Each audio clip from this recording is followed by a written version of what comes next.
كما صليت على إبراهيم وعلى آل إبراهيم في العالمين إنك حميد مجيد. قال الله تبارك وتعالى في كتابه وكلامه: أعوذ بالله من الشيطان الرجيم. بسم الله الرحمن الرحيم. وظنون إذ ذهب مغاضبا فظن أن لن نقدر عليه فنادى في الظلمات أن لا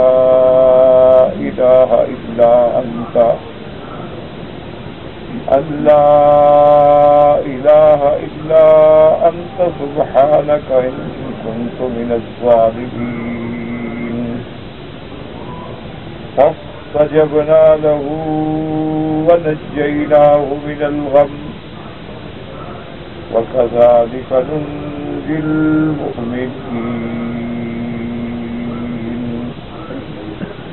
قال المؤلف والمفسر رحمه الله تعالى: أدام النفع بعلومه وعلومكم في الدارين آمين. إلى أن قال: وقال محمد بن إسحاق بن يسار أمن حدثه عن عبد الله بن رافع مولى أم سلمة رضي الله تعالى عنها: سمعت أبا هريرة رضي الله تعالى عنه يقول: قال رسول الله صلى الله عليه وسلم: لما أراد الله حبس يونس عليه السلام في بطن الحوت أوحى الله إلى الحوت أن خذه ولا تخدش له لحما ولا تقصد له أزما. فلما انتهى به إلى أسفل البحر سمع يونس حسا فقال في نفسه: ما هذا؟ فأوحى الله إليه وهو في بطن الحوت: إن هذا تصريح دواب البحر. قال: وسبح وهو في بطن الحوت. ابو حسن رحمۃ اللہ علیہ محمد بن اسحاق کی روایت سے حضرت ابی ہریرہ رضی اللہ تعالی عنہ سے روایت کرتے ہیں کہ حضور پاک صلی اللہ علیہ وسلم نے فرمایا کہ جب اللہ تبارک و تعالی نے چاہا کہ حضرت یونس علیہ السلام کو مچھلی کے پیٹ میں قید فرما دے تو اللہ نے مچھلی کو بھی حکم فرمایا. تو یاد رکھیں کہ لفظ وحی جو ہے منع ہوتا ہے اصل میں خفیہ طریقے سے کسی خبر کا پہنچانا. تو ایک تو وحی وہ ہے جو انبیاء علیہ السلام پہ آتا ہے، اور ایک کبھی کبھی وحی کا معنی ہوتا ہے کہ اللہ پاک نے ایک حکم پہنچا دیا، جیسے کہ مچھلی کی طرف وحی فرمائی. اب مچھلی تو انسان بھی نہیں ہوتی، یعنی اللہ نے اس کو حکم فرمایا، لیکن مچھلی کو حکم فرمانا تو خدا کی شان ہے. اس لیے یعنی وہ اتنا حکم جو تھا ایسے انداز میں اسے پہنچایا گیا. اور کون پہنچا کہ مچھلی سمندر میں ہو اور اللہ کا حکم پہنچ رہا ہو، اور پھر وہ مچھلی باقاعدہ سمجھ رہی ہے کہ مجھے یہ اللہ کا حکم. تو یہ شان خداوندی ہے کہ سب مخلوق میرے اللہ کے تابع ہیں. اسی لیے اللہ فرماتے ہیں: وَأَوْحَىٰ رَبُّكَ إِلَى النَّحْلِ أَنِ اتَّخِذِي مِنَ الْجِبَالِ بُيُوتًا وَمِنَ الشَّجَرِ وَمِمَّا يَعْرُشُونَ. اللہ نے فرمایا کہ ہم نے شہد کی مکھیوں کو حکم دیا. تو اب شہد کی مکھیوں کا حکم بھیجنا، پھر ان کا اس حکم کو سمجھنا، اور پھر اس حکم کی تعمیل کرنا. اسی طرح ایک مسئلہ اور بھی سمجھ لیں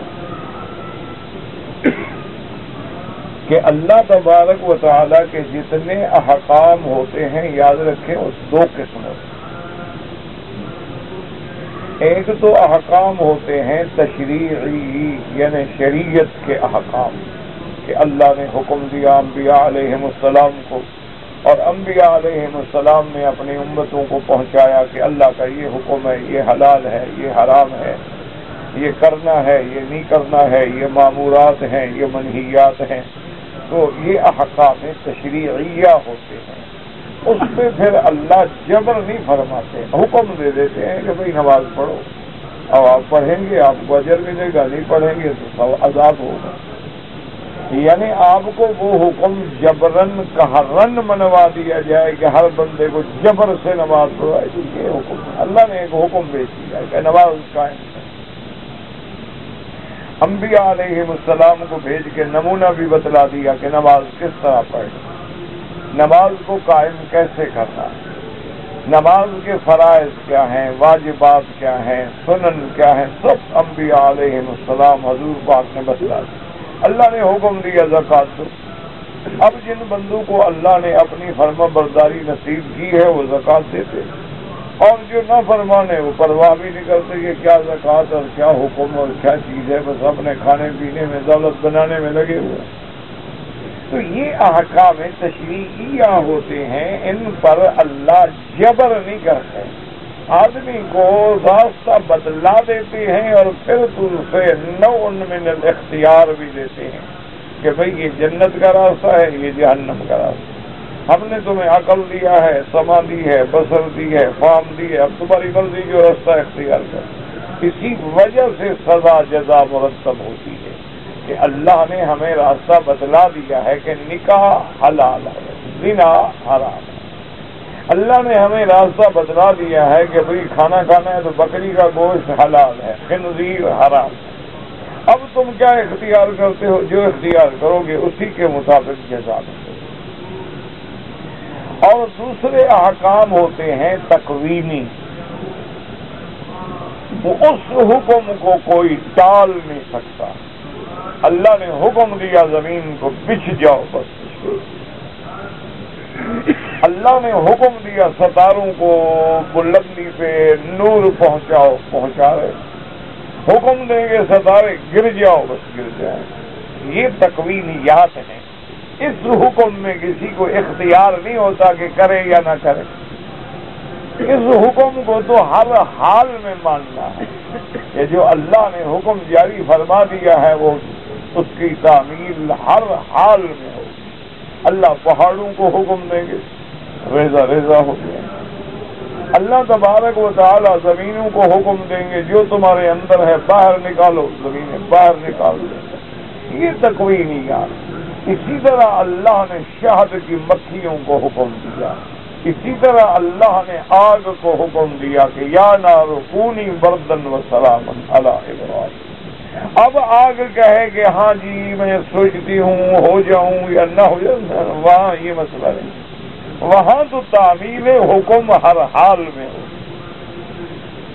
جیسے کہ اللہ تبارک و تعالی نے مچھلی کو حکم دیا کہ حضرت یونس علیہ السلام کو اپنے پیٹ میں لے لو، لیکن خبردار حضرت یونس علیہ السلام کے گوشت کو بھی تکلیف نہ پہنچے، آپ کی ہڈیوں کو بھی تکلیف نہ پہنچے، کیونکہ مچھلی ہے نا، اگر ایسے مل جائے تو حضرت کی ہڈیوں کو ٹوٹنے کا خطرہ ہے، یا اپنے جبڑے گاڑ دے تو زخم ہونے کا خطرہ ہے۔ اس لیے اللہ نے حکم جاری فرما دیا کہ ہم نے تیرے پیٹ کو اپنے پیغمبر کے لیے قید خانہ بنایا ہے، بس اس میں انہوں نے قید رہنا۔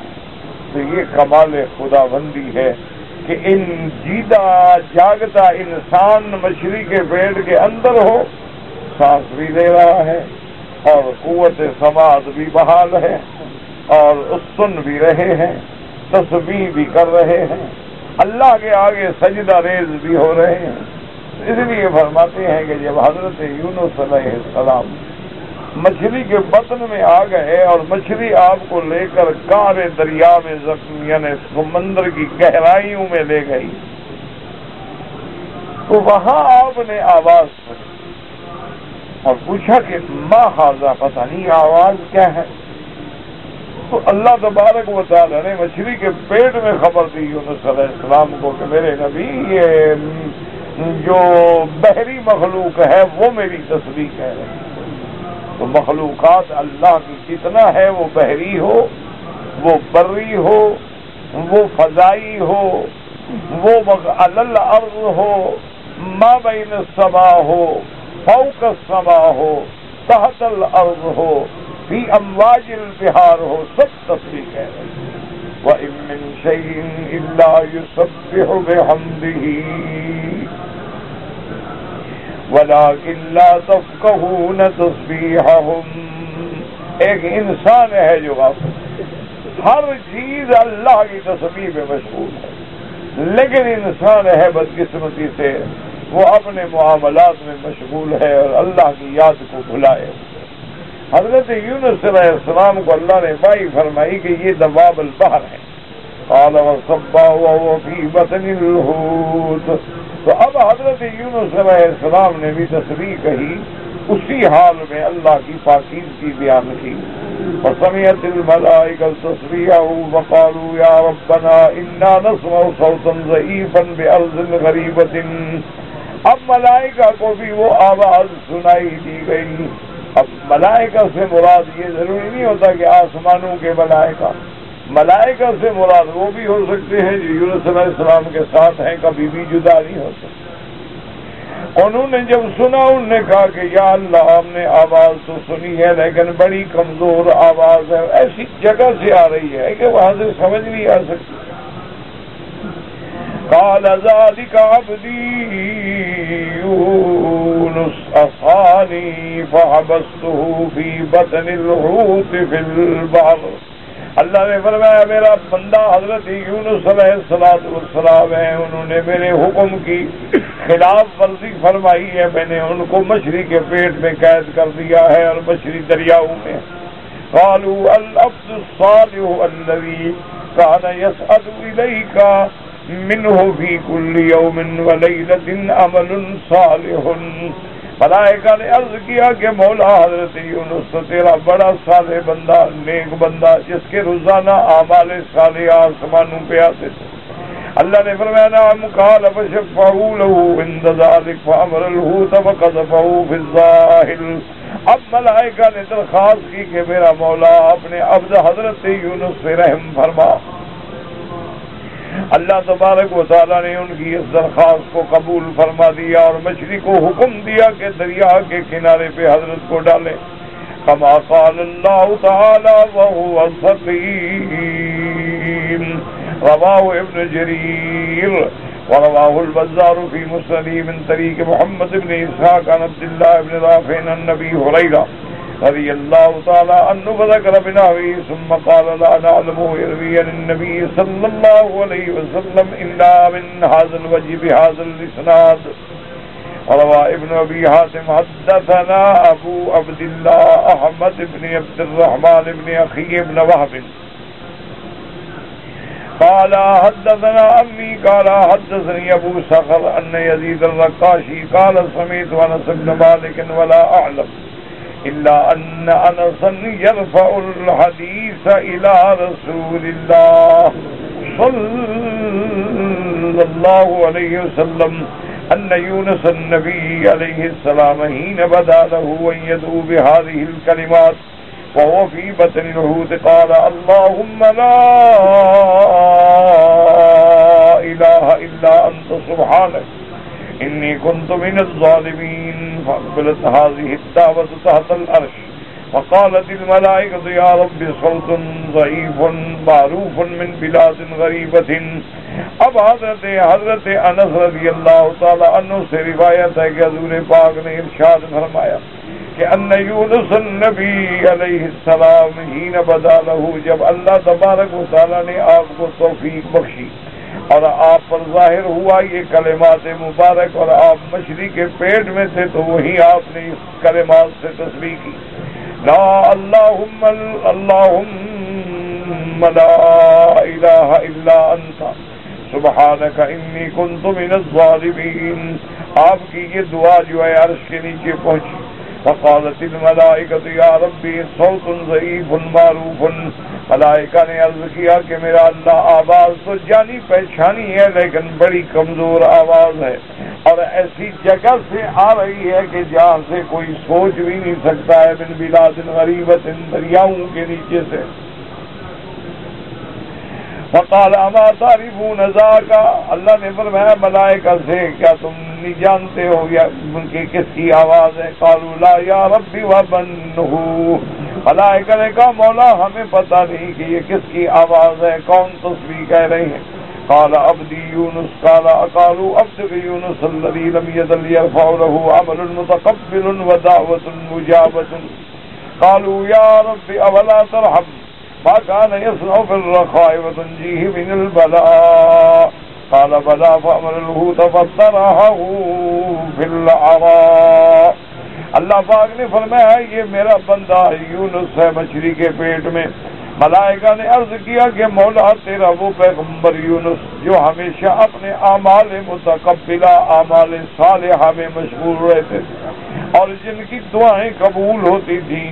قالوا یا ربی، اب ملائکہ نے کہا مولا آپ اس سے رحم کیوں نہیں فرما دیتے تاکہ جب اس نے تندرستی میں خوشی کے دنوں میں تیرا یاد کی تیرا ذکر کیا ہے تو اب تنگی میں آپ نجات عطا فرمائیں۔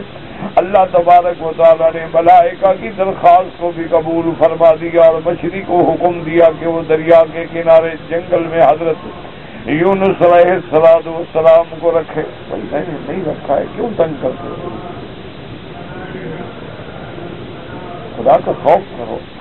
نعوذ باللہ کوئی بات غلط زبان سے نکل جائے، اللہ کا قرآن ہے، اللہ کے قرآن کی تفسیر ہے، کوئی لفظ غلط آ گیا زبان سے، انسان ہے، انسان کا دماغ اگر دو طرف مشتغل ہو جائے۔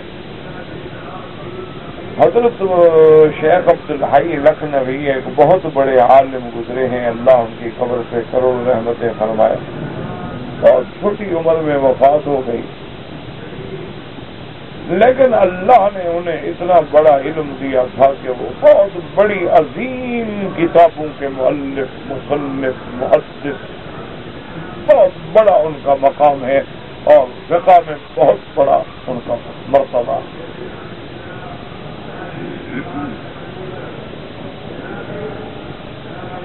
تو حضرت جب اپنی کتاب لکھتے بیٹھتے تھے نا، تالیف کرتے تھے، تو اپنے پاؤں جو ہیں وہ نیچے ایک برتن میں بادام روغن ہوتا تھا تو پاؤں اس میں رکھ لیتے اور اتنا دماغ پہ اثر پڑتا تھا کہ لکھتے لکھتے 1-2 گھنٹے میں وہ خشک ہو جاتا تھا، تیل ختم ہو جاتا تھا۔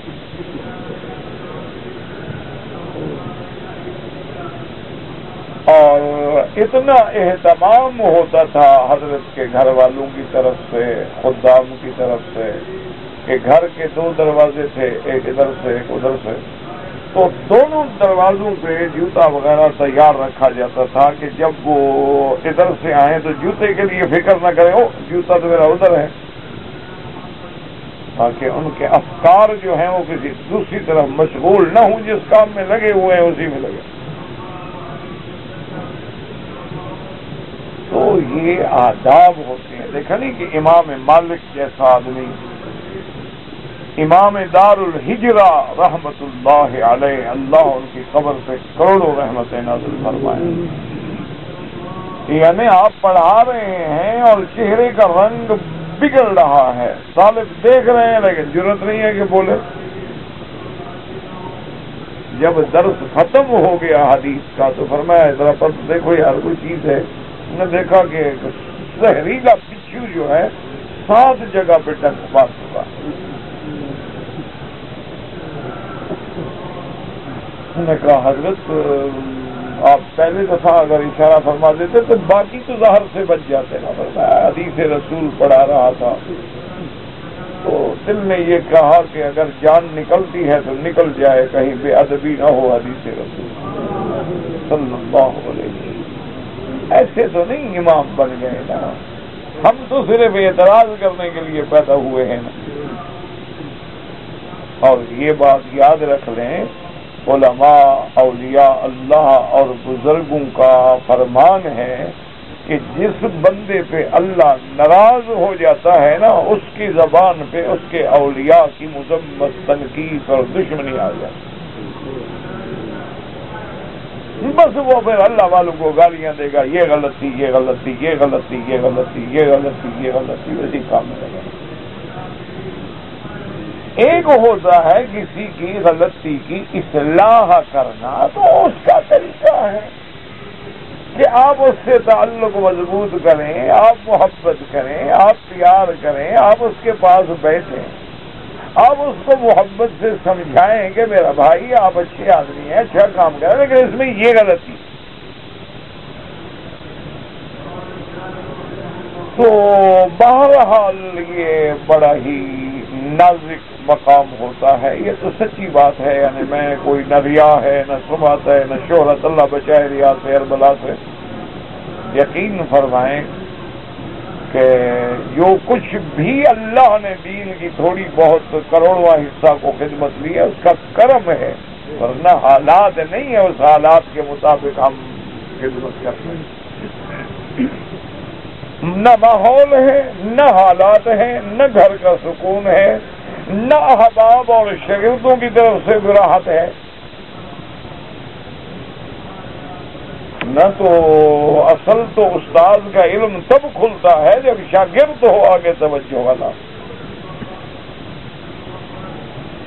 اس کی توجہ کی وجہ سے انشراح ہوتی ہے دل میں۔ مجھے یاد ہے والد صاحب رحمۃ اللہ علیہ، اس وقت ہم دورہ حدیث پڑھتے تھے، تو رات کو حضرت جب عشاء کے بعد جاتے تو بخاری شریف کی سبق حضرت کے پاس ہوتا تو مطالعہ کر رہے ہیں، تو ہم حیران ہوتے تھے کہ بھائی 40 سال 50 سال ہو گیا بخاری شریف پڑھاتے پڑھاتے، زندگی گزر گئی بخاری شریف پڑھانے میں، اب ان کو بھی کیا مطالعے کی ضرورت ہے بھائی، چلو 1 دفعہ 2 دفعہ 3 دفعہ 4 دفعہ جب بندے نے پڑھا لی۔ تو میں نے ایک دفعہ کہہ دیا، تو کہا کہ وہ 2-3 طالب جو ہے نا ماشاءاللہ وہ بڑے ذہین ہیں، وہ حدیث مبارک سمجھنے میں ان کے لیے تیاری کرتا ہوں، تمہارے جیسے بے وقوفوں کے لیے تھوڑی کرتا ہوں، کہ وہ بڑے ذہین ہیں اور اللہ نے ان کو فہم دیا ہے، سمجھ دیا ہے حدیث کی، اور دور سے پڑھنے آئے ہیں بیچارے، تو ان کے لیے میں محنت کرتا ہوں کہ بھئی کہیں ایسا نہ ہو کہ وہ سوال کر بیٹھے اور میں تیار نہ ہوں، یا وہ سوال نہ بھی کرے لیکن جو بات ہو حدیث مبارک میں صحیح نہ سمجھا سکوں۔ تو یہ یاد رکھیں، ہمیشہ آپ جلسے میں جائیں، دیکھیں نا کبھی ایک عالم کی تقریر ایسی کامیاب ہوگی، ایسی کامیاب ہوگی کہ ماشاءاللہ ماشاءاللہ لوگ بھی اشش کر کے اٹھیں گے، اس تقریر کرنے والے کو بھی لطف آئے گا، سننے والوں پر بھی اثر ہوگا۔ وجہ کیا ہوتی ہے کہ سننے والوں میں کوئی اللہ کا بندہ بیٹھا ہو۔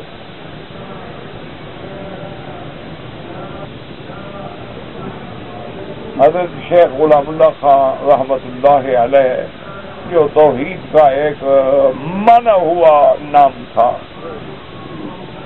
اور جس کی زندگی اللہ کی توحید بیان کرنے میں گزری اور کفر اور بدعت اور شرک کے مٹانے میں بڑی حضرت نے برداشت کی، بہت بڑے مجاہد، بہت بڑے عالم، مفسر قرآن، اور سختی سے اللہ کی توحید بیان کرنے والے، بعض مسائل میں تو بہت زیادہ شدید تھے۔ وہ ایک دفعہ ہمارے گاؤں میں ہم نے بھی دعوت دی تو حضرت تشریف لے آئے، وہ جو اصل ہمارا گاؤں ہے، گوٹ ہے، دیہات ہے، تو حضرت نے وہاں مسجد میں نماز پڑھی، اور نماز کے بعد جب تقریر شروع کی تو اتنا تقریر میں گریہ طاری ہوا حضرت پہ کہ داڑھی مبارک پھر روتے روتے بھی،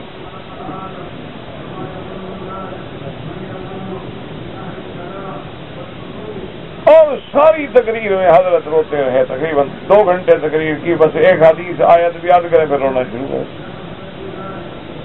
اور اس کے بعد انہوں نے کہا کہ بھائی پتہ نہیں اس مقام پہ کسی اللہ والے نے اتنا محنت سے قرآن و حدیث پڑھایا ہے کہ آج بھی اس کی برکات پہنچی۔ انہوں نے کہا اس جگہ پہ آنے کے بعد میرے دل پہ تو خدا جانتا ہے ایسی خشیت اور اللہ کی طرف سے خوف طاری ہو گیا ہے کہ میں تو حیران ہو رہا، میں نے بڑا سخت آدمی جو کسی کو ماننا تو ماننا، وہ سنتے بھی نہیں چاہیے۔ تو یہ میرا بھائی ایک ادب ہوتا ہے، اور پھر ایک دفعہ کہہ دیا ہے، یہ بھی نہیں کہ نہ کہا ہو۔ بس وہ کہتے ہیں وہ کسی بے وقوفوں کے گھر میں ایک بچہ پیدا ہوا تھا تو انہوں نے چوم چوم کے مار دیا، جو آئے نا پکڑ کے چومنا شروع کر دے وہ بیچارے کہ وہ سانس ہی ختم ہو گئے، محبت میں چوم رہے تھے نا، جو بوڑھی آئے وہ آگے پکڑ لے بچے کو، پکڑ لے اس سے چھین لے، اس سے چھین لے، ایک دن کا بچہ اس نے کیا برداشت کرتا تھا۔ تو یہ محبت تو نہیں ہوتی کہ چوم چوم کے مار دو، ہر چیز کے حدود ہوتے ہیں، آداب ہوتے ہیں خدا کے لیے۔ چلو تفسیر اپنے کثیر سمجھ نہیں آتی تو چائے کا برتن رکھنا تو سمجھ لو، ہاں تفسیر تو کیا سمجھ آنی ہے، بس یہ تو برکت کے لیے ہم پڑھتے ہیں، اللہ ثواب دے گا، بس اللہ اجر دے گا، ورنہ ہمیں پتہ ہے الحمدللہ سمجھ نہیں آتی، اسی لیے ہم اس میں زیادہ باریک بات بھی نہیں کرتے، بس عام بات جو ہوتی ہے درس بھی اور ایک قسم کا واز بھی ہو گیا، چلو عام میرے بھائی بھی سن لیں، کوئی فائدہ ہو جائے۔ کسی بندے نے اگر میری درخواست پہ تقریر پہ جا کے نماز پڑھ لی، نمازی بن گیا تو اللہ شاید میری بھی جہنم معاف کر دے، بس یہ تمنا ہوتی ہے، کیا ہوتا ہے۔ کسی ایک بگڑے تگڑے کو ہدایت مل گئی، کسی بندے نے تہجد کے وقت پھر رو کے دعا کر لی، تو ہمارا بھی بیڑا اللہ پار کر دیں گے، اور کوئی عمل صالح تو ہے نہیں جو اللہ کی دربار میں پیش کریں، اور تو جس کھاتے میں نظر ڈالتے ہیں سیئات ہے، اندھیرا ہے، اندھیرا ہے۔ اللہ اکبر۔ یہ دیکھیں کہ سیدنا یونس علیہ السلام دیکھیں مچھلی کے پیٹ میں ہے لیکن اسی کی تسبیح بھی آ گئی، اور ایک عجیب کلمہ ہے، اسی لیے حضور نے فرمایا نا ایک ایسا اسم اعظم ہے الذی اذا دعی بہ استجاب، کہ جس نے بھی اس سے دعا مانگی ہے اللہ نے قبول کی۔ کیوں؟ توحید بھی ہے، تنزیہ بھی ہے، استغفار، تینوں چیزیں ایک کلمہ مبارک میں جمع۔ اب اللہ فرماتے فاستجبنا له ونجيناه من الغم اي اخرجناه من بطن الحوت وتلك الظلمات۔ اللہ فرماتے ہم نے آپ کی دعا قبول کر لی، اور جس مصیبت میں اور غم میں اور ہم میں اور مشکل میں آپ مبتلا تھے ہم نے ان کو آزاد فرمایا، ان اندھیروں سے بچا لیا۔ دعا کریں اللہ ہمیں بھی ہر اندھیرے سے بچا لے، اللہ ہر مصیبت رفع فرما دے، اللہ تمام ہموم اور غموم دور فرما دے۔ وما ذلك على الله بعزيز وكذلك ننجي المؤمنين۔ اللہ نے فرمایا کہ اسی طرح جب بھی میرے مومن بندے، ایمان والے بندے مجھ سے مانگیں گے تو ان کو بھی میں مصیبتوں سے نکالوں گا۔ اذا كانوا في الشدائد ودعونا منيبين إلينا ولا سيما إذا ضروا بهذا الدعاء في حال البلاء فقد جاء الترغيب في الدعاء بأن سيد الأنبياء۔ اب بندہ اگر مصیبت میں ہے، مشکل میں ہے، اور پھر ہماری طرف اللہ فرماتے رجوع کرے، اور خاص طور پہ اسی دعا کے ذریعے رجوع کرے تو اللہ کی رحمت آ جاتی ہے، اللہ مشکلیں حل کر دیتے ہیں۔ تو آدمی اگر ہم میں ہے، غم میں ہے، قید میں ہے، مصیبت میں ہے، بس اسی کلمے پہ زور لگا دو، لا الہ الا انت سبحانک انی کنت من الظالمین۔ دن ہے، رات ہے، وضو ہے، نہیں ہے، دکان پہ کھڑے ہو، گاڑی چلا رہے ہو، مزدوری کرے، بس اسی کو پڑھتے رہو، دیکھو کیسے اللہ بادلوں کو ہٹا دیتے ہیں، کیسے غم کے بادل ہٹ جائیں گے اور رحمت کا سورج اور رحمت کا چاند طلوع ہو جائے گا۔ وما ذلك على الله بعزيز۔ حضور پاک کا جب فرمان ہے تو اللہ کے نبی کا فرمان ہمیشہ سچ ہوتا ہے۔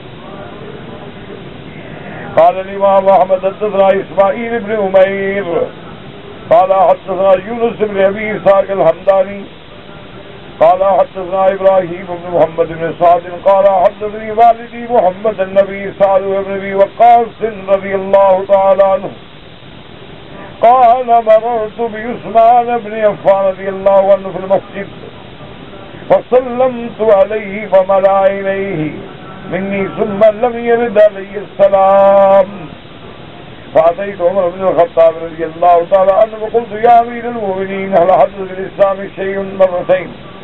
قال لا وما ذاك؟ قلت لا إلا أني مررت بعثمان آنفا في المسجد فسلمت عليه وملا إليه مني ثم لم يرد علي السلام.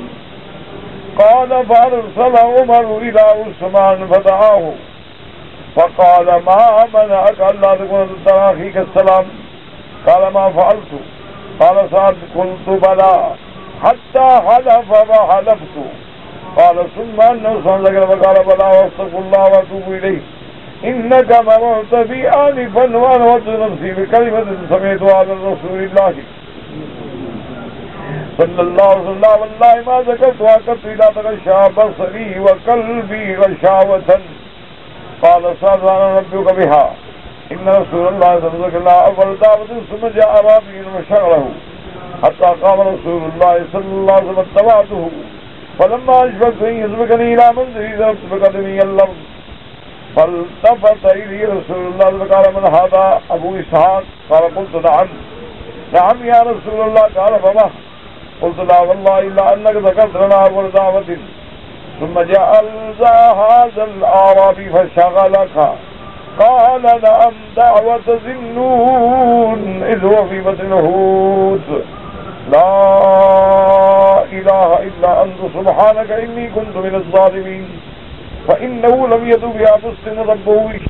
جناب اس روایت مبارک میں آتا ہے سعد بن ابی وقاص رضی اللہ تعالی عنہ صحابی ہیں، وہ فرماتے ہیں کہ میں حضرت عثمان بن عفان کی پاس آیا، وہ مسجد میں تھے، فسلمت علیہ میں نے سلام کیا، فملأ عینیہ منی مانا دونوں آنکھوں سے بھر کے مجھے دیکھا، یعنی مانا اچھی طرح دیکھا، یہ نہیں ہے کہ شاید نہ دیکھا ہو یا انہوں نے مجھے نہ پہچانا ہو، نہیں فرماتے بالکل اچھی طرح ہو سکے، لیکن میرے سلام کا جواب نہیں دیا۔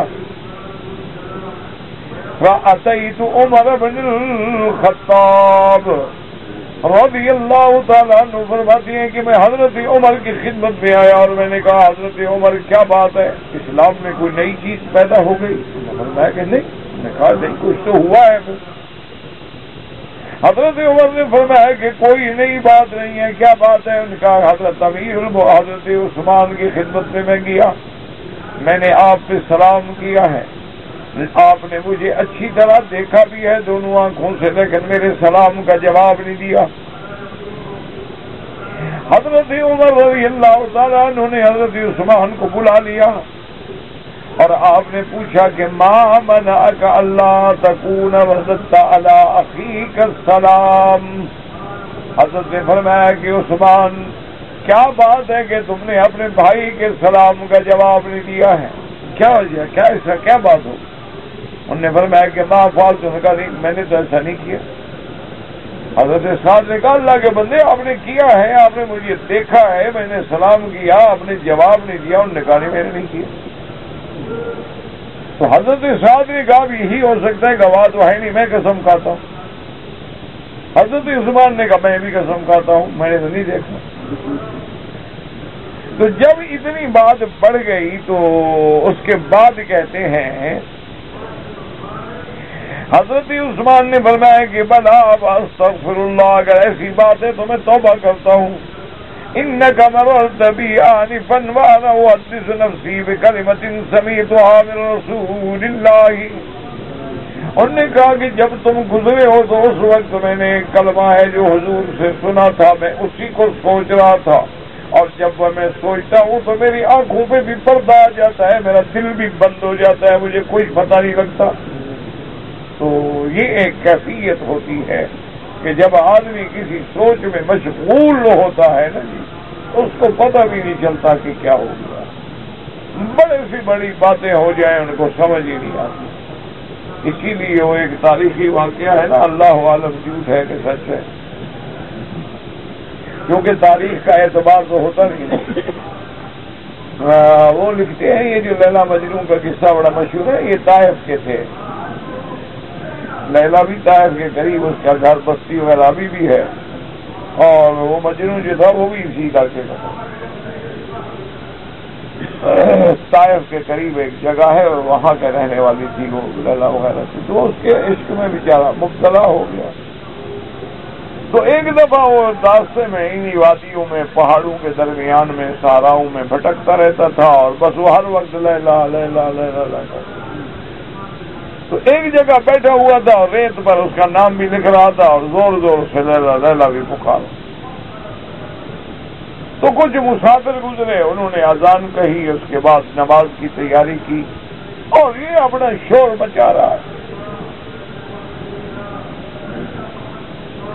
تو ان میں سے ایک آدمی آیا اور اس نے آ کے اس کو کہا کہ اللہ کے بندے، تم نے اذان نہیں سنی، اب اذان دے رہے ہیں، نماز پڑھ رہے ہیں، تم نے کیا بکواس کر رکھا ہے؟ تمہیں اذان کا بھی پتہ نہیں ہے؟ اذان ہوئی اتنی زور سے، پاگل ہو، کون ہو تم؟ کیا شور تم نے مچا رکھا؟ تو اس نے نظر اٹھا کے دیکھا، کہنے لگا مولوی صاحب میں ایک عورت کی محبت میں مبتلا ہوں، میں اس کے نام کا ذکر کر رہا تھا، مجھے نہ تیری اذان کا پتہ ہے نہ تیری نماز کا پتہ ہے، تم اللہ کی محبت میں ہو اور میری آوازیں سن رہے ہو، مجنون تم ہو کہ میں ہوں؟ مجھے یہ بتاؤ کہ تم پاگل ہو کہ میں پاگل ہوں؟ بھائی میں ایک عورت ہے، ایک فانی ہے عورت ہے، اس کی محبت میں مبتلا ہو گیا ہوں، تو مجھے کوئی ہوش نہیں ہے، بس میں اپنا اسی کا نام لے کے زندگی گزارتا ہوں، مجھے نہیں پتا کہاں سے اذان آئی ہے نہیں آئی ہے، کوئی نماز پڑھ رہا ہے نہیں پڑھ رہا ہے۔ تم خدا کی یاد میں ہو اور اللہ کا نام لینے کے باوجود تم لوگوں کی آوازیں بھی سنتے رہتے ہو، مجھے بتاؤ تم پاگل ہو کہ میں پاگل؟ تو آدمی بات بھی ٹھیک ہے کہ ایک بندے کے عشق میں آدمی اتنا اندھا ہو جاتا ہے، ایک لڑکی کے عشق میں آدمی اندھا ہو جاتا ہے، باپ کو چھوڑ دیتا ہے، ماں کو چھوڑ دیتا ہے، بہنوں کو چھوڑ دیتا ہے، برادری کو چھوڑ دیتا ہے، اس علاقے کو چھوڑ دیتا ہے کہ کہیں مجھے کوئی دیکھ نہ لے، اور آدمی اللہ کی یاد میں ہو اور پھر اس کو ذکر میں، نماز میں لذت ہی نہ آئے، حلاوت بھی نہ ملے، تو معلوم ہوا کہ پھر ہماری نام کی نمازیں ہیں۔ اگر ہماری سچی محبت ہو تو پھر ہمیں اس میں حلاوت ہو، اس میں لذت ہو، اس اللہ کی یاد میں راحت ہو، نماز میں سکون ملے، نماز میں تسکین ملے، نماز حقیقی معنی میں معراج مومن بن جائے، لیکن زبانی کلامی بات۔ بہرحال جو بھی حال ہو، اللہ کے فرض کی تعمیل تو ہونی ہے۔ اس کو اس کے یہ بھی لکھا ہے کتابوں میں کہ ایک دفعہ اس کے والدین اور رشتہ دار اور بزرگ جو تھے نا، وہ پکڑ کے لے آئے، انہوں نے کہا اس کو لے جاتے ہیں مکہ شریف۔ تو کیونکہ جاہلیت میں بھی کعبہ شریف کو تو مانتے تھے نا، کعبے کو تو قریش کفار بھی مانتے تھے، انہوں نے کہا وہاں لے جاتے ہیں، اس کو طواف کراتے ہیں، ملتزم پہ کھڑا کرتے ہیں، اس کو کہتے ہیں بے وقوف کو دعا مانگو کہ اللہ تیری جان چھڑائے اس عورت کے چکر سے۔ تو اس کو پکڑ کے سمجھا کے قائل کر کے لے آئے، طواف کیا، وضو کرایا، غسل کرایا، طواف کے بعد ملتزم پہ کھڑا کیا، اور جب ہاتھ اٹھائے تو کہتے ہیں اللہم زدنی حب لیلا، اللہ لیلا کی محبت اور بڑھا دے۔ انہوں نے کہا یہ لا علاج ہے، اس کے لیے کوئی علاج کر جاتا۔ ایک بندے کی محبت کا یہ حال ہو، اور ہمیں حضور سے کتنی محبت ہے نا، ایمان سے کہو، ٹھنڈے دل سے، چھوڑو مولوی والی بات، ہم بھائی ہیں آپس میں، ہمیں حضور پاک سے محبت ہے، اسی لیے حضور کی داڑھی مبارک ہم نے چہرے پہ رکھی ہوئی ہے۔ ہاں محبت کیا مطلب؟ تمہیں جس سے محبت ہو، تم کپڑے ایسے پہنتے ہو، شکل اسی طرح کی بناتے ہو، ہر وقت اس کے ساتھ چلتے ہو، اس کے بغیر تیرا کھانا ہضم نہیں ہوتا، تیری چائے تمہیں اچھی نہیں لگتی، اگر حضور سے محبت ہے تو پھر حضور کے چہرے سے کیوں نفرت ہے؟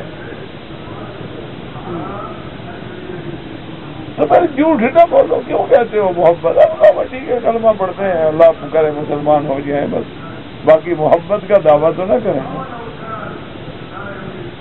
کہ ہمیں حضور پہ محبت ہے، ہماری جان قربان، ہمارے بچے قربان، ہمارا مال قربان، ہماری جان فدال، ہاں حضور کے نام پہ قربان، لیکن حضور کے ساتھ چہرہ پہ داڑھی مبارک کا بوجھ ہم نہیں اٹھاتے۔ ویسے حضور آپ کے نام پہ ہم قربان ہیں، لیکن شکل ہمیں کافروں کی پسند ہے۔ حضور ہم آپ کے نام پہ بالکل قربان ہیں، لیکن لباس ہمیں کافروں والا پسند ہے، جین اچھی لگتی ہے۔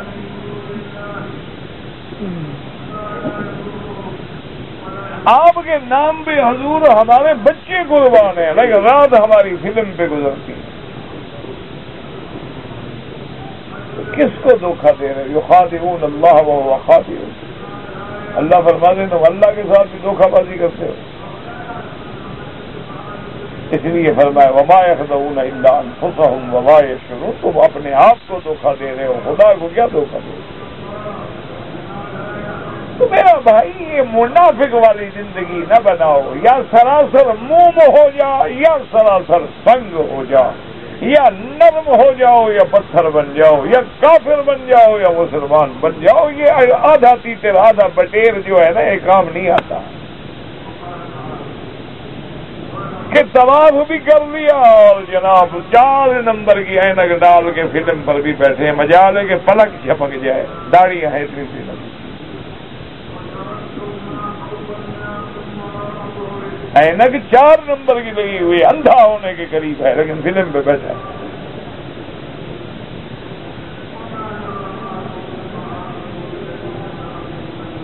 انا للہ و انا الیہ راجعون۔ کیا کہہ سکتے ہیں ہم؟ مولوی کیا کر لیں گے؟ ہم آپ کا کچھ بگاڑ لیں گے؟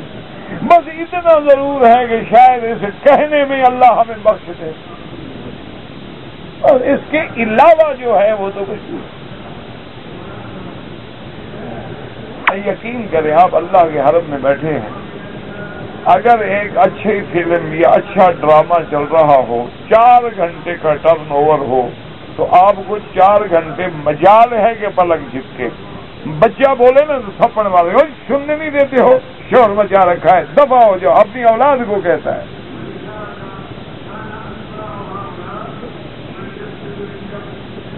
لیکن ایمان سے کہیں آدھا گھنٹہ بیٹھ کے قرآن پڑھ سکتے ہو؟ اچھا جی بے ادبی نہ ہو جائے، رکھو سو جائے۔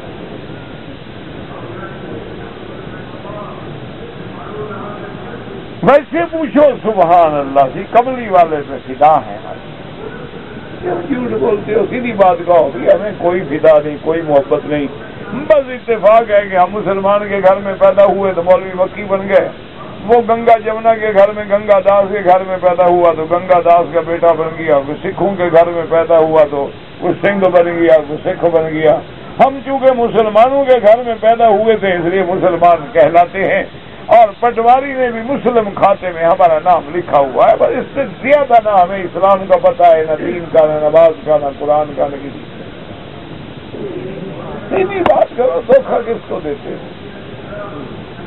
یہ مقام دیکھے حضرت عثمان رضی اللہ تعالی عنہ کا، انہوں نے فرمایا مجھے پتہ ہی کچھ نہیں لگتا۔ آپ نے فرمایا کہ اچھا میں آپ کو بتاؤں، حضور پاک نے ذکر فرمایا تھا اول دعوت، سب سے پہلی دعا، کیا مانا؟ یعنی شان والی دعا جو اللہ کے ہاں مقبول ہوتی ہے۔ حضور نے فرمایا کہ میں تم لوگوں کو بتاتا ہوں وہ دعا، لیکن جاء اعرابی فشغلہ، اتفاق ایسے ہوا کہ ایک اعرابی آ گیا، اس نے کام میں باتیں شروع کر دی، حضور پاک نے وہ دعا ہمیں نہ بتلائی۔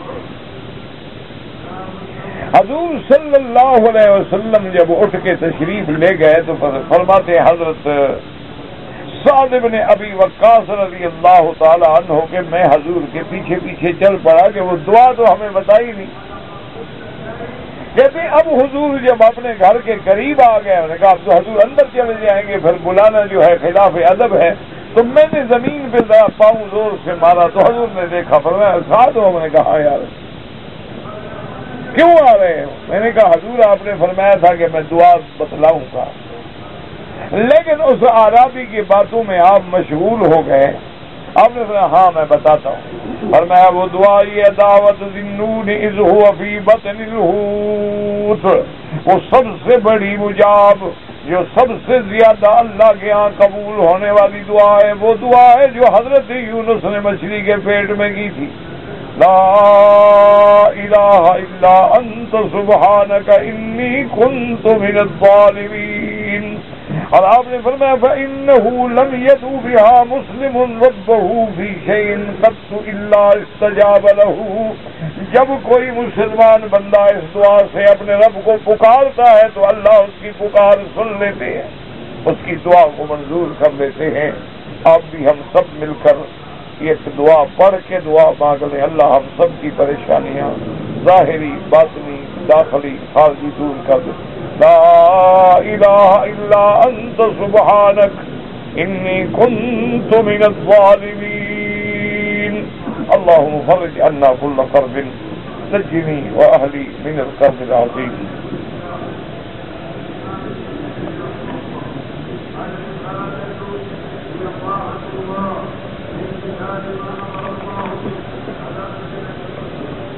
کئی عورت کی نماز ہو یا مرد کی نماز ہو، عورت بھی نماز اگر عورتوں میں پڑھے تکبیر کہہ سکتی ہے، کوئی بنا نہیں، اگر جماعت ہے، ورنہ کوئی ضرورت نہیں۔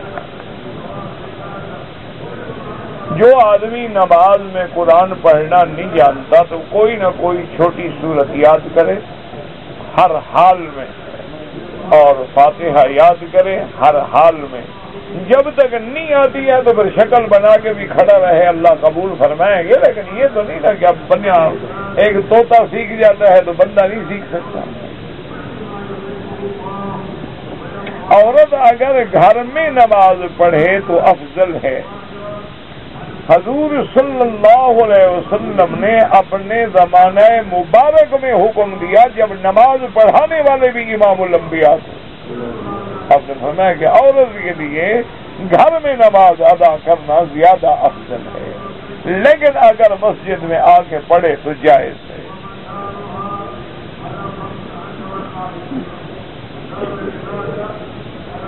قیامت کا دین نہیں، دن جو ہے میدان عرفات نہیں ہوگا، یوم محشر جو ہے وہ شام ہوگا۔ فاطمہ بی بی عائشہ کا لڑکی ہے، بی بی عائشہ کی تو کوئی اولاد ہی نہیں ہے۔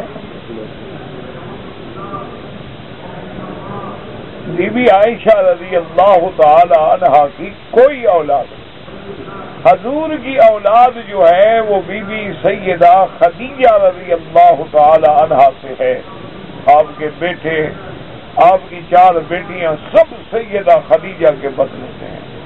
ایک حضور کے بیٹے جو تھے حضرت ابراہیم، وہ بی بی ماریا قبطیہ رضی اللہ تعالی عنہا کے بطن سے تھے، اور باقی کسی بیوی سے حضور کی کوئی اولاد نہیں۔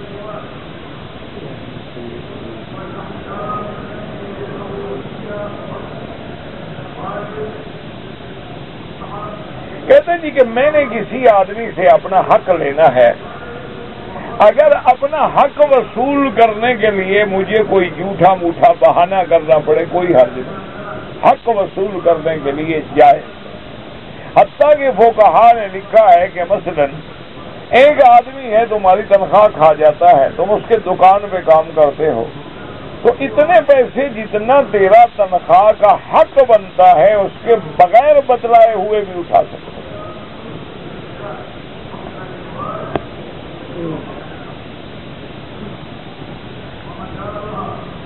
کہتے جی کہ میں اگر اپنی داڑھی کو کالی مہندی لگاؤں، کالی مہندی تو نہ لگاؤ، علماء منع فرماتے ہیں،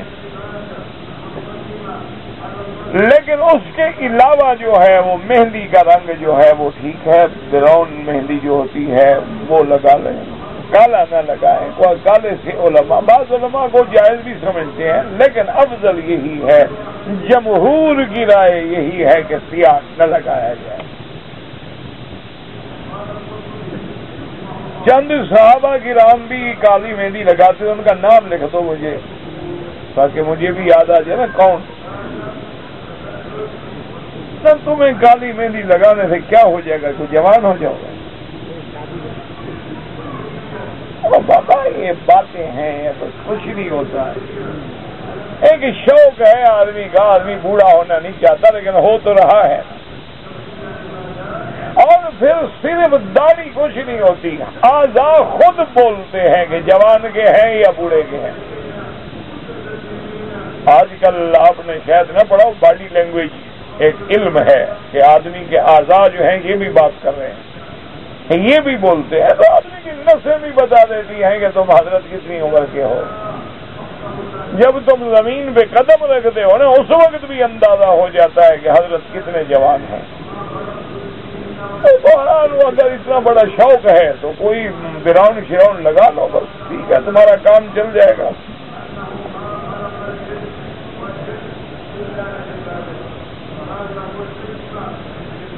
سلف سے مراد صحابہ ہیں جنہوں نے حضور پاک سے براہ راست دین سیکھا ہے، ان کے بعد پھر خیر القرون۔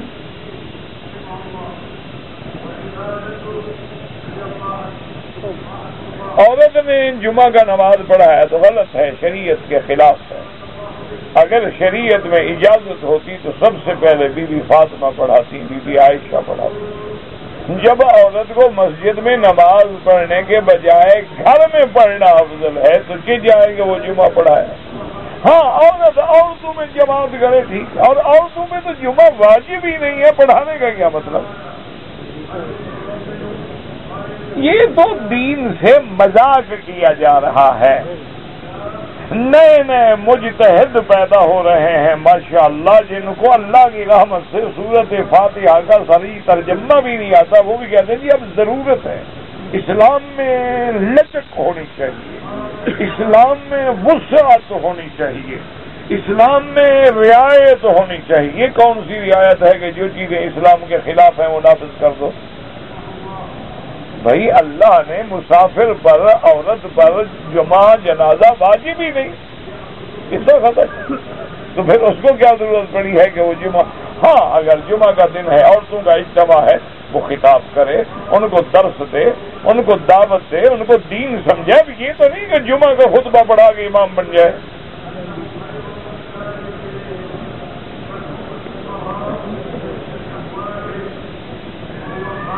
آپ اپنے لیے طواف کریں اور بیوی بچوں کے لیے دعا کیا کریں۔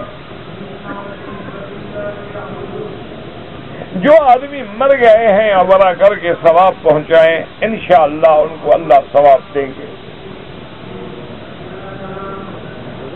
بچی بیمار ہے، اللہ شفا عطا فرمائے۔ اگر ایک آدمی کی 2 بیویاں ہیں تو کیا دونوں ایک کمرے میں رہ سکتی ہیں؟ اگر اس کا گھر ہی ایک کمرے کا ہو تو کیا کرے گا؟ نہیں، ایک بندہ ہے غریب ہے، اس کا گھر ایک کمرے کا، تو کیا کرے گا؟ ایک بیوی کو باہر کہے گا سردی میں کھڑی رہو میں اندر سوتا ہوں، سو سکتا ہے؟ ہاں اگر اللہ تبارک و تعالیٰ نے اس کو جگہ دی ہے، کمرے دیے ہیں، تو یہ کوئی بہادری نہیں ہوتی نعوذ باللہ کہ ایک بیوی سے لیٹے اور دوسری دیکھتی رہے، یہ زیادتی۔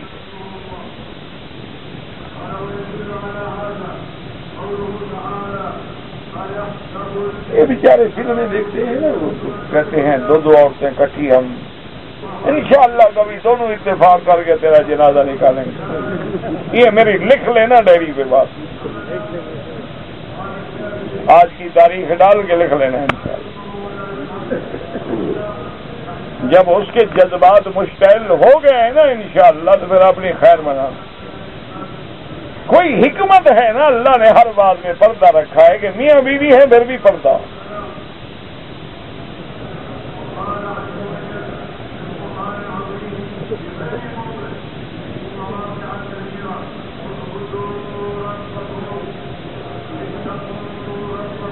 آپ کے بچے ہیں، میں یہاں مزدوری کر رہا ہوں تاکہ میں قرضہ اتاروں، بالکل کریں، کوئی منع نہیں، لیکن اپنے بچوں کو خرچہ بھیجیں، ان کی جان مال عزت کا خیال رکھیں۔ اگر زمزم کے پانی کو کھانے میں ڈالیں، پکائیں، کوئی حرج نہیں، کوئی منع نہیں، زمزم بھی پانی ہے۔ لیکن اگر دوسرے پانی ملتے ہیں تو وہ تو علماء نے لکھا ہے کہ آداب ہے کہ بھئی آپ زمزم کو پینے کے کام میں لگا، ورنہ تو زمزم پانی ہے، آپ کھانا بھی پکا سکتے ہیں، چائے بھی پکا سکتے ہیں۔ میری بچی بیمار ہے، آپ میرے لیے دعا کریں، ہمارے گھروں میں بھی تکلیفیں ہیں، اللہ شفا دے دے۔ وما ذلک علی اللہ بعزیز، لا الہ الا انت سبحانک انی کنت من الظالمین۔ اللہم اشفنا واشف مرضانا ومرضى من اوصانا واستوصانا ومرضى المسلمین برحمتک یا ارحم الراحمین۔ آسمان 7 ہے، زمین 7 ہے، گن لو۔ اللہ نے تمہیں عقل نہیں دیا؟ زمین میں داخل ہو کے گننا شروع کرو۔ بھائی اللہ نے قرآن میں کہا 7 سماوات، ان سے پوچھنے کی کیا ضرورت ہے؟ اللہ نے قرآن میں کہا ہے کہ 7 آسمان، وَمِنَ الْأَرْضِ مِثْلَهُنَّ، اور زمینیں بھی اسی طرح 7 ہیں، تو اس کے بعد سوال کی کون سی ضرورت پڑ گئی ہے؟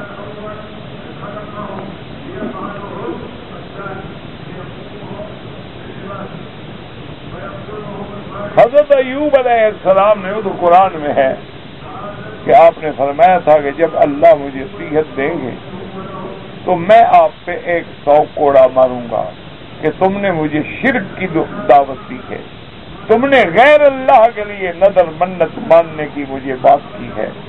تو جب حضرت اللہ نے آپ کو صحت دی، اللہ نے آپ کو تخت و تاج اور سب کچھ واپس فرما دیا، تو آپ نے اپنی بیوی کے لیے وہ ارادہ فرمایا 100 بیت مارنے کا، تو اللہ پاک نے ان کو راستہ بتلا دیا کہ تمہاری بیوی نے بڑی خدمت کی ہے، بڑی مشقتیں جھیلی ہیں، بڑا صبر کیا ہے، خود بیدک رزقا فاضرب بہ ولا تحنث، کہ تم کھجور کا ایک گوشہ لے لو جس کے اندر 100 شاخیں ہوں، تو ایک دفعہ مار لو، بس تمہاری قسم پوری ہو جائے۔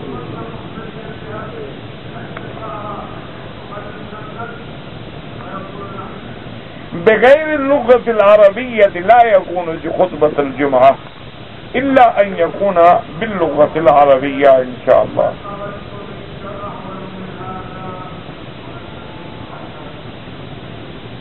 یہ بہرحال جی پتہ نہیں ہے کہ پہلا انعام مجلی، مصلی، معلی، یہ آپ ایسا کریں نا کہ جہاں یہ لکھا ہے یا تو وہ کتاب لائیں تاکہ دیکھا جائے کہ اس سے مراد کیا ہے۔ قرات کے بارے میں یہ احکام ہیں، پڑھنے والوں کے بارے میں احکام ہیں، یا اور کسی اس طرح ایک ایک لفظ کا ترجمہ، یا تو پھر آپ لغت کی کتاب اٹھا لیں، کوئی منجد اٹھا لیں، یا قاموس اٹھا لیں، یا اور کوئی لغت کی کتاب جو تمہیں آسان لگے وہ اٹھا لیں، اور اس میں ایک ایک لفظ جو ہے اس کو تلاش کریں، پھر آپ کو ترجمہ لغت میں لفظ لفظ کا ملے گا۔ ورنہ ترجمہ اصول یہ ہوتا ہے کہ جب تک عبارت کامل نہ ہو کتاب کی، اس وقت تک آدمی صحیح ترجمہ نہیں بتا سکتا۔ طواف کرنا جو ہے افضل عبادت ہے حرم مکہ میں، تمام عبادات نافلہ میں سب سے افضل جو ہے وہ طواف ہے، کیونکہ باقی ہر عبادت بندہ ساری دنیا میں کر سکتا ہے، ہر جگہ نفل پڑھ سکتے ہو، تہجد پڑھ سکتے ہو، ہر جگہ قرآن پڑھ سکتے ہو، خیرات کر سکتے ہو، لیکن طواف اللہ کے گھر کے علاوہ کسی جگہ کا جائز نہیں۔ تو اس لیے سب سے افضل عبادت یعنی عبادت نافلہ میں طواف ہے۔ حتیٰ کہ بعض روایات میں یہ بھی آتا ہے کہ ایک طواف کا ثواب اللہ ایسے دیتے ہیں جیسے کسی نے ولد اسماعیل سے ایک غلام خرید کر کے آزاد کیا۔ ایک آدمی نے حج کا طواف جو ہے طواف زیارت، طواف افاضہ، وہ 15 دن بعد کیا، کوئی عذر تھا تو کوئی دم نہیں، عذر نہیں تھا تو دم پڑ گئے۔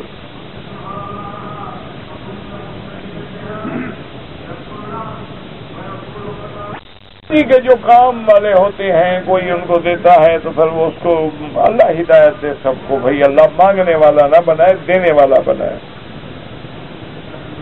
اگر ایک آدمی رات کو سونے سے پہلے نفل بھی پڑھتا ہے اور وتر بھی پڑھتا ہے تو وہ تہجد شمار ہوگی. ہاں بالکل تہجد شمار ہوگی. تہجد کا افضل وقت جو ہے وہ آخر اللیل ہے. لیکن سونے سے پہلے جو بھی نماز آپ پڑھیں گے عشاء کے بعد انشاءاللہ وہ سب تہجد ہے.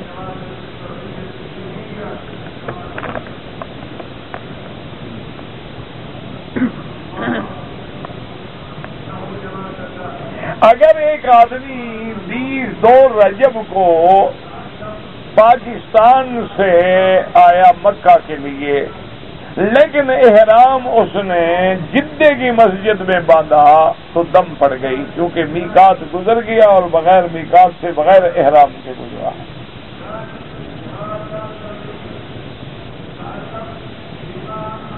اگر ایک آدمی نے حج کیا ہے لیکن طواف زیارت کرنے کے بعد صفا مروہ نہیں دوڑا تو کوئی حرج نہیں.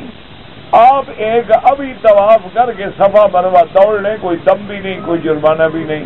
لیکن صفا دوڑنا ضروری ہے. بالکل چھوڑ دو گے صفا تو صفا واجبات میں سے ہے اور ترک واجب پہ دم دینا پڑتا ہے.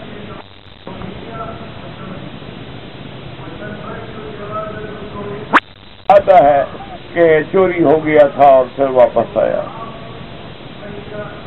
حصہ ٹوٹ گیا تھا، یہ بھی تھا. آپ ایسا کریں، یہ باتیں تاریخ ہے، تاریخ مکہ اٹھا کے پڑھ لو کتنے سارے. یہ کوئی ایسا مسئلہ نہیں ہوتا کہ جو پوچھا جائے، یہ تو تاریخی واقعات ہیں. آپ تاریخ مکہ لے لیں، اس کے اندر یہ سارے واقعات انشاءاللہ آپ کو مل جائیں گے. جبل ابی قبیس کو خانہ کعبے میں لگایا گیا، میں نے تو نہیں پڑھا، اسی لیے میں نے کہا ہے کہ تاریخ اٹھا لیں اور اگر اس میں ہے تو آپ کو مل جائے گا. یہ باتیں میرا بھائی کوئی ایسے سوال نہیں ہوتے جو کسی جا کے مولوی سے پوچھا جائے. یہ معاملات ہوتے ہیں کتب تواریخ میں. تاریخ مدینہ موجود ہے، تاریخ مکہ موجود ہے، تاریخ کعبہ موجود ہے، اسی طرح مسجد الحرام کے بارے میں کتابیں موجود ہیں. تو کوئی ایک کتاب تاریخ کی لے لے، اس میں یہ جتنے آپ کے سوالات ہیں یا جتنے آپ کے دماغ میں خدشات ہیں یا معلومات آپ نے حاصل کرنے ہیں حجر اسود کے بارے میں، کعبۃ اللہ کے بارے میں، اس کے طول و عرض کے بارے میں، حتیم کے بارے میں، پھر ان کے تعمیرات کے ادوار کے بارے میں کہ کعبہ کب بنا، کس کس نے بنایا اور کس کس نے اس کی تعمیر کی، حجر اسود پہ کیسے کیسے ادوار گزرے ہیں، کب چوری ہوا، کہاں چوری ہوا، قرامطہ نے کیا، پھر یمن کے علاقے سے واپس آیا. یہ ساری چیزیں تاریخ سے تعلق رکھتی ہیں. تو ان چیزوں کے بارے میں یاد رکھ لیں ہمیشہ کے لیے مسئلہ. اب مثلا آپ مجھ سے پوچھیں گے یہ مکہ شریف میں فلاں ایک مسجد تھی، اللہ عالم، میں کیا بتاؤں گا. لیکن جب آپ تاریخ دیکھیں گے تو اس میں پوری مساجد کا ذکر آئے گا کہ ہاں جی یہ مسجد جو ہے مسجد الجن ہے اور یہ مسجد جو ہے فلاں ہے اپنا جہاں بیعت العقبہ ہوئی تھی، اور یہ بئر دعا ہے، یہ بئر داؤدیہ ہے، یہ بئر زمزم ہے، اور یہ ساری چیزیں جتنی ہیں. تو اس کا آسان حل یہ ہوتا ہے کہ آدمی ایک کتاب لے لے تاریخ کی اور اس سے ان معلومات کو حاصل کر